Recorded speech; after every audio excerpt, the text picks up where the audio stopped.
Hi friends, welcome to Murugesh kitchen. ಇವತ್ತಿನ ನಮ್ಮ ಚಾನಲ್ನಲ್ಲಿ ಮಕ್ಕಳಿಗೆ ಹೆಲ್ತಿಯಾಗಿ ಮಾಡುವಂಥ ಒಂದು ಸ್ನ್ಯಾಕ್ಸ್ ರೆಸಿಪಿ ನೋಡೋಣ. ರಾಗಿ ಕಡುಬು. ಇದರಲ್ಲಿ ಎಷ್ಟು ಬೆನಿಫಿಟ್ ಇದೆ ಅಂತ ನಿಮಗೆ ಗೊತ್ತು, ಬಟ್ ಮಕ್ಕಳು ಅಷ್ಟು ಬೇಗ ರಾಗಿ ಐಟಮ್ನ ತಿನ್ನಲ್ಲ.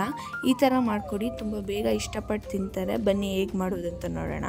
ಇದನ್ನು ಸ್ನ್ಯಾಕ್ಸ್ ರೆಸಿಪಿಯಾಗೂ ಕೊಡ್ಬೋದು, ಬ್ರೇಕ್ಫಾಸ್ಟಾಗೂ ಕೊಡ್ಬೋದು.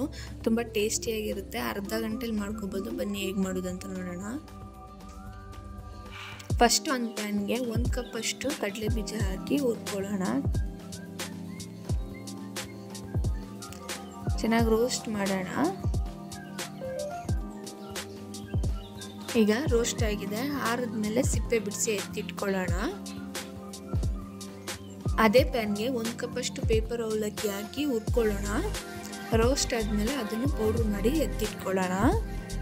ಈಗ ರೋಸ್ಟ್ ಆಗಿದೆ. ಈಗ ಇನ್ನೊಂದು ಪ್ಯಾನ್ಗೆ 3/4 ಕಪ್ ಅಷ್ಟು ಬೆಲ್ಲ ಹಾಕೋತಾ ಇದ್ದೀನಿ. 1/4 ಕಪ್ ಅಷ್ಟು ನೀರು ಹಾಕಿ ಅದು ಬೆಲ್ಲ ಎಲ್ಲ ಕರಗಂಗೆ ಮಿಕ್ಸ್ ಮಾಡ್ಕೊಳ್ಳೋಣ. ಬೆಲ್ಲ ಎಲ್ಲ ಚೆನ್ನಾಗಿ ಕರಗಬೇಕು, ಪಾಕ ಬರೋದು ಬೇಡ, ಸುಮ್ಮನೆ ನೀರೆಲ್ಲ ಕರಗಬೇಕಷ್ಟೇ. ನೋಡಿ, ಈ ಥರ ನೀರೆಲ್ಲ ಕರಗಿದ್ಮೇಲೆ ಸೈಡ್ಗೆ ಎತ್ತಿಟ್ಟು ಸ್ಟೈನ್ ಮಾಡ್ಕೊಳ್ಳೋಣ. ಈಗ ಇನ್ನೊಂದು ಪ್ಯಾನ್ಗೆ 1 ಬೌಲಷ್ಟು ರಾಗಿ ಹಿಟ್ಟು, ಯಾವ ಕಪ್ಪಲ್ಲಿ ನಾವು ಬೆಲ್ಲ ತೊಗೊಂಡಿದ್ವೋ ಅದೇ ಕಪ್ಪಲ್ಲಿ 1 ಕಪ್ ಅಷ್ಟು ರಾಗಿ ಹಿಟ್ಟು ಹಾಕಿ ಹುರ್ಕೊಳ್ಳೋಣ. 5 ರಿಂದ 6 ನಿಮಿಷ ಚೆನ್ನಾಗಿ ಹುರ್ಕೊಳ್ಳೋಣ. ಸಿಮ್ಮಲ್ಲಿಟ್ಟು ಫ್ರೈ ಮಾಡ್ಕೊಳ್ಳೋಣ. 5 ರಿಂದ 6 ನಿಮಿಷ ಚೆನ್ನಾಗಿ ಹುರಿದ್ಮೇಲೆ ನಾವು ಪೌಡ್ರ್ ಮಾಡಿದ್ವಲ್ಲ ಅವಲಕ್ಕಿ, ಅದನ್ನು ಹಾಕೋತಾ ಇದ್ದೀನಿ. ಕಡಲೆ ಬೀಜ ಸಿಪ್ಪೆ ತೆಗೆದು ಪೌಡ್ರ್ ಮಾಡ್ಕೊಂಡಿದ್ದೀನಿ, ಹುರಿದಿರೋ ಕಡಲೆ ಬೀಜನ.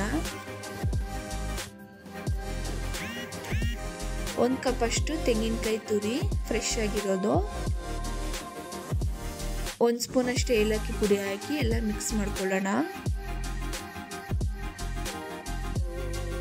ಮಿಕ್ಸ್ ಆದಮೇಲೆ ನಾವು ಬೆಲ್ಲದ ನೀರು ತೆಗೆದಿಟ್ಟಿದ್ವಲ್ಲ ಕರಗಿಸಿ, ಅದನ್ನ ಹಾಕಿ ಮಿಕ್ಸ್ ಮಾಡ್ಕೊತಾ ಇದ್ದೀನಿ.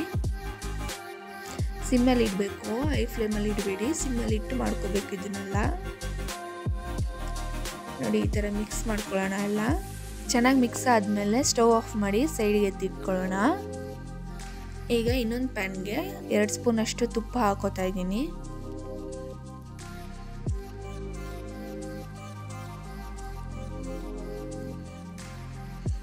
ತುಪ್ಪ ಬಿಸಿ ಆದಮೇಲೆ 1/4 ಕಪ್ ಅಷ್ಟು ಗೋಡಂಬಿನ ಚಿಕ್ಕ ಚಿಕ್ಕದಾಗಿ ಕಟ್ ಮಾಡಿ ಹಾಕ್ಕೊಂಡಿರೋದನ್ನ ಹಾಕಿ ಫ್ರೈ ಮಾಡ್ಕೊಳ್ಳೋಣ. ಫ್ರೈ ಆದಮೇಲೆ ನಾವು ರೆಡಿ ಮಾಡಿರೋ ಕಡುಬು ಮಿಕ್ಸಿಗೆ ಹಾಕಿ ಚೆನ್ನಾಗಿ ಮಿಕ್ಸ್ ಮಾಡ್ಕೊಳ್ಳೋಣ. ಅದು ಹಸಿಟ್ಟು ಇರಬಾರ್ದು, ಚೆನ್ನಾಗಿ ಮಿಕ್ಸ್ ಮಾಡ್ಕೋಬೇಕು. ಚೆನ್ನಾಗಿ ಮಿಕ್ಸ್ ಆದಮೇಲೆ ಕೈಯಲ್ಲಿ ಹಿಂಗೆ ಹಿಡಿದ್ರೆ ಈ ಥರ ಇರಬೇಕು, ಒಡೆದೋಗ್ಬಾರ್ದು. ಆಗ ನಮ್ಮ ಕಡುಬು ಮಿಕ್ಸ್ ರೆಡಿ ಇದೆ ಅಂತ. ಈಗ ಒಂದೊಂದನ್ನು ಕಟ್ಕೊಳ್ಳೋಣ. ಈ ಥರ ನಿಮ್ಗೆ ಯಾವ ಶೇಪಲ್ಲಿ ಬೇಕೋ ಆ ಶೇಪಲ್ಲಿ ಕಟ್ಕೊಳ್ಳಿ. ರೌಂಡ್ ಶೇಪಾಗೂ ಕಟ್ಕೋಬೋದು. ನಾನೀಗ ಈ ಥರ ಕಟ್ಕೋತಾ ಇದ್ದೀನಿ. ಈಗ ಒಂದೊಂದಾಗಿ ಎಲ್ಲ ಕಟ್ಕೋತಾ ಇದ್ದೀನಿ.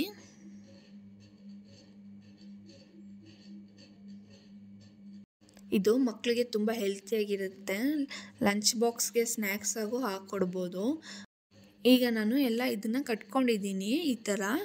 ಈಗ ಇದನ್ನು ಇಡ್ಲಿ ಪಾತ್ರೆಯಲ್ಲಿ ಇಟ್ಟು ಒಂದು 15 ನಿಮಿಷ ಸ್ಟೀಮ್ ಮಾಡೋಣ. ಅದಕ್ಕೆ ನೀವು ಸ್ಟೀಮರಲ್ಲಾದರೂ ಬೇಯಿಸ್ಕೊಳ್ಳಿ. ಇವತ್ತು ನಾನು ಇಡ್ಲಿ ಪಾತ್ರೆಯಲ್ಲಿ ಬೇಯಿಸ್ತಾ ಇದ್ದೀನಿ. ಇಡ್ಲಿ ಪ್ಲೇಟ್ಗೆ ಎಣ್ಣೆ ಸವರಿ ಒಂದೊಂದರಲ್ಲಿ 2 ಇಟ್ಟು ಸ್ಟೀಮ್ ಮಾಡ್ತಾ ಇದ್ದೀನಿ.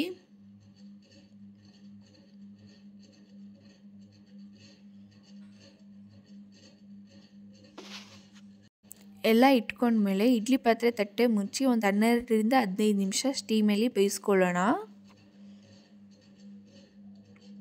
12 ರಿಂದ 15 ನಿಮಿಷ ಆದಮೇಲೆ ನಮ್ಮ ರಾಗಿ ಕಡುಬು ರೆಡಿ ಇರುತ್ತೆ.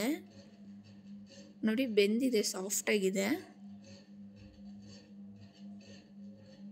ಈಗ ರೆಡಿ ಇದೆ ಅಂತ ಈಗ ನಾವು ಒಂದೊಂದಾಗಿ ಎತ್ತಿಟ್ಕೊಳ್ಳೋಣ ಪ್ಲೇಟ್ಗೆ.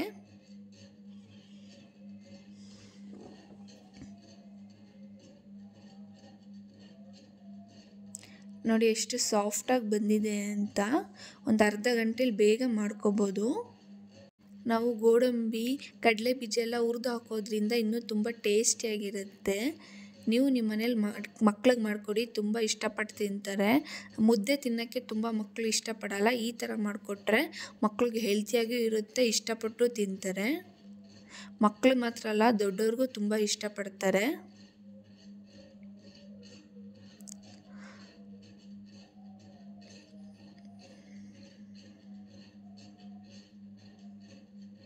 ನೀವು ನಿಮ್ಮ ಮನೇಲಿ ಮಕ್ಳಿಗೆ ಮಾಡಿಕೊಡಿ, ಹೇಗಿದೆ ಅಂತ ಕಮೆಂಟ್ ಮಾಡಿ. ನನ್ನ ವಿಡಿಯೋ ಇಷ್ಟ ಆದರೆ ಸಬ್ಸ್ಕ್ರೈಬ್ ಮಾಡಿ, ಲೈಕ್ ಮಾಡಿ, ನಿಮ್ಮ ಫ್ರೆಂಡ್ಸ್ಗೂ ಶೇರ್ ಮಾಡಿ. ತುಂಬ ಜನ ಸಬ್ಸ್ಕ್ರೈಬ್ ಮಾಡದೆ ನನ್ನ ವಿಡಿಯೋ ನೋಡ್ತಾ ಇದ್ದೀರಾ, ಅವರೆಲ್ಲ ಪ್ಲೀಸ್ ಸಬ್ಸ್ಕ್ರೈಬ್ ಮಾಡ್ಕೊಳ್ಳಿ. Thank you friends.